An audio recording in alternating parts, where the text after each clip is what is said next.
राज्याचे दिवंगत उपमुख्यमंत्री अजितदादा पवार यांच्या अपघाती मृत्यूबाबत संशय व्यक्त केला जात आहे. राष्ट्रवादी काँग्रेसचे प्रवक्ते अमोल मिटकरी यांनी या संदर्भात चौकशीची मागणी केली आहे. यावर बोलताना भाजपा आमदार नारायण कुचे यांनी प्रतिक्रिया दिली आहे. ते म्हणाले, मिटकरी हे पवार यांच्या परिवारातील सदस्य म्हणजे त्यांच्या पक्षाचे प्रवक्ते आहेत. त्यामुळे त्यांना शंका येत असेल तर चौकशी होईलच आणि सरकारने आधीच चौकशी सुरू केलेली आहे. त्यामुळे आपण मागणी करण्याची गरज नाही, असे आमदार कुचे म्हणाले. त्यांनी शरद पवार गटाच्या राष्ट्रवादी काँग्रेसचे माजी मंत्री राजेश टोपे यांचे नाव न घेता त्यांच्यावर टीका केली. ते म्हणाले, जालन्यातील एका माजी मंत्र्याला त्या दिवशी सकाळी 7:30 वाजता अजित पवारांच्या विमान अपघाताबाबत फोन आला होता. मात्र अजित पवार यांच्या विमानाचे टेक ऑफच 7:30 वाजता झालेले नव्हते. मग या माजी मंत्र्याला फोन कुणी केला हे मला कळले नाही, असा मुद्दा आमदार कुचे यांनी उपस्थित केला आहे. मी अमोल मिटकरी साहेबांची मुलाखत तुमच्या माध्यमातून मी पाहिली. त्यांनी 2 मुद्दे उपस्थित केले, असे 5 मुद्दे उपस्थित केले. पण हे जालना जिल्ह्यातलाही विषय एका नेत्याने सांगितलं, मला 7:30 वाजता फोन आला आणि पण त्यांचा टेक ऑफच 7:30ला नाही झाला मुंबईहून. मला हे कसं माहीत झालं हेच मला कळलं नाही, ते त्यांनाच विचारलं पाहिजे. दुसरं, अमोल मिटकरी साहेबांनी काही संशय व्यक्त केला. त्यांना काही संशय असेल, त्यांच्या पक्षाचे ते आमदार आहे.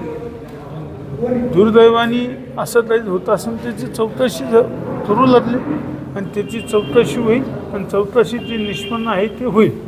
मला त्यांनी 5 गोष्टीतलं मला जेवढं समजलं की कोणी म्हणतं आता त्यांच्याच लोकांनी संशय व्यक्त केल्यामुळं त्यांनाच ते विचारलं पाहिजे आणि जालन्याचा विषय असल्यामुळे मी ते बाबतीत बोलू शकतो. पण विमानात 6 जण असल्याचं मृत्यू होणं आणि 5 जणांचे मृतदेह सापडणं, हो, हे मी आपल्या माध्यमातून सगळ्या TV वर पाहत आहे की मृतदेह 5 सापडले, जागा 6 होत्या. एका कॅप्टन पायलटच्या मिसेसनं सांगितलं की मी आहे, हे मी तुमच्या माध्यमातून पाहिलं. त्याची सखोल चौकशी झाल्याशिवाय हे काही समोर येऊ शकत नाही. त्याच्यामुळं आपण ह्या गोष्टीचं बघू. 8-15 दिवसात त्याची सखोल चौकशी होईल. त्या चौकशी काय निष्पन्न होईल ते होईल. पण आज 6 दिवस झाले, लोकसभेत सुद्धा याचे पडसाद उमटायला सुरुवात झालेली आहे. अपघाताची चौकशी झाली पाहिजे, ती निष्पक्षपातीपणे झाली पाहिजे आणि हा घातपात जर उघड झाला तर याचे गंभीर परिणाम भोगावे लागतील, असा इशारा आहे तो अमोल मिटकरींनी दिला आहे.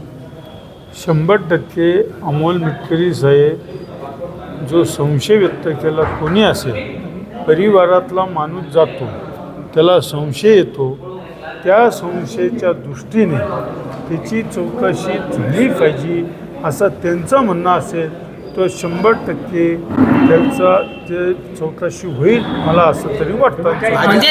म्हणजे त्यांचं म्हणणं असं आहे की अपघाती मृत्यू शक्यच नाही अजितदादांचा. आता चौकशी अंती येईल ना त्यांच्याकडे. आता स्वतः शरद पवार साहेबांनी सांगितलं त्याच दिवशी की हा अपघात आहे म्हणून सांगितलं. भाजपच्या चौकशी करणार.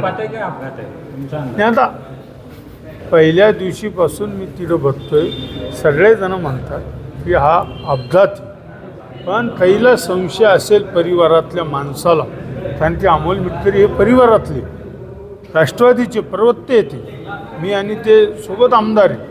जर त्यांना आता मला बी संशय तर आपले स्थानिकचे माजी मंत्री काय म्हणले की 7:30ला माझं बोलणं आलं, ते असंच झालं आणि ते टेटोपच किती वाजता झालं ते मुंबईहून. म्हणजे असा संशय यायला लागल्यामुळं याचा काय होतं ते समजेल पुढं. तुम्ही राजकारणामध्ये अनेक दिवसापासून सुनेत्रा पवारांनी 3ऱ्या दिवशी 4थ्या दिवशी शपथ घेतली, यावरून बऱ्याच टीका झाल्या त्यांच्यावर. तुम्ही कसं बघताय या सगळ्या घटना? नाही, आता मला सांगा, स्वर्गवासी इंदिरा गांधी वाढल्यावर राजीव गांधी किती दिवशी पंतप्रधान झाले? सांगायचं प्रश्न उत्तर तुम्हीच द्या ना. त्याच दिवशी मग सुधोडे आणतो, त्यांचं वैयक्तिक होतं, त्यांच्या पक्षाचा निर्णय होता. तर आमच्या पक्षामध्ये युतीमध्ये उदाहरण घ्या ना तुम्ही. देशाचं उदाहरण आहे, हे राज्याचं थोडी आहे. जो संशय उपस्थित दोन्ही होता त्या- राष्ट्रवादीचं विलिनीकरण ते त्यांचे पक्ष विचार. झालं आपला असतं. काय नाही संबंध? देवेंद्र फडणवीस असं म्हटलं होतं की दोन्ही राष्ट्रवादीचं जर विलिनीकरण झालं असतं तर आमच्यासोबत चर्चा झालेली असती. तो आज त्यांच्या पक्षाचा विषय, आमचा त्याच्याशी काही देणं घेणं नाही. अजित पवारांच्या अपघाती मृत्यूच्या चौकशीची मागणी तुम्ही करणार का? म्हणजे नेमकं ते अपघात आहे की घातपात? जर संशय येत असेल, कोणी असेल, कोणी अपघातात जात असेल, एवढे मोठे नेते होते ते, जर कोणाला संशय वाटत असेल ते दूध पाणीच पाणी होईल. तुम्ही करणार का मागणी? आता ऑलरेडी केली ना अमोल मिटकरी साहेबांनी, आणि त्याची चौकशी ऑलरेडी चालूच आहे. त्याच्यामुळे मागणी केली काय नाही केली तर ऑलरेडी चौकशी करूच लागलं सरकार. केंद्र बी करू लागलं, राज्य करू लागलं.